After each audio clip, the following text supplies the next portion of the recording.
प्राचीन समय में विद्यार्थी गुरुकुल में रहकर ही पढ़ा करते थे।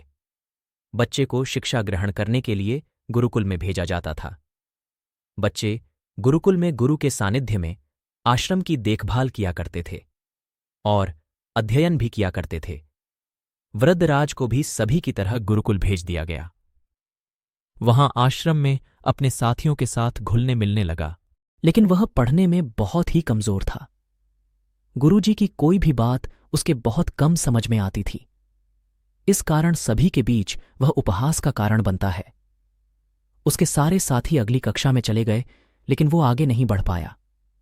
गुरुजी जी ने भी आखिर हार मानकर उसे बोला, बेटा वरदराज, मैंने सारे प्रयास करके देख लिए हैं। अब यही उचित होगा कि तुम यहां अपना समय बर्बाद मत करो। अपने घर चले जाओ और घर वालों की काम में मदद करो। वृद्धराज ने भी सोचा कि शायद विद्या मेरी किस्मत में नहीं है, और भारी मन से गुरुकुल से घर के लिए निकल गया। दोपहर का समय था। रास्ते में उसे प्यास लगने लगी। इधर उधर देखने पर उसने पाया कि थोड़ी दूर पर ही कुछ महिलाएं कुएं से पानी भर रही थीं। वह कुएं के पास गया। वहां पत्थरों पर रस्सी के आने जाने से निशान बने हुए थे, तो उसने महिलाओं से पूछा, यह निशान आपने कैसे बनाए? तो एक महिला ने जवाब दिया, बेटे, यह निशान हमने नहीं बनाए। यह तो पानी खींचते समय इस कोमल रस्सी के बार बार आने जाने से ठोस पत्थर पर भी ऐसे निशान बन गए हैं। वरदराज सोच में पड़ गया।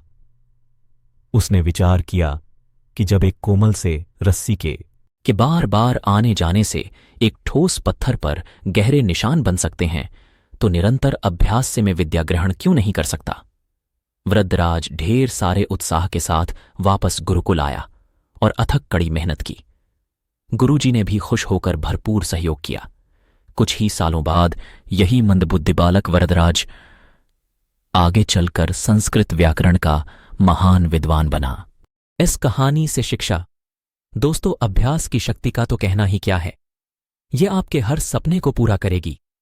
अभ्यास बहुत जरूरी है, चाहे वो खेल में हो या पढ़ाई में या किसी और चीज में। बिना अभ्यास के आप सफल नहीं हो सकते हो।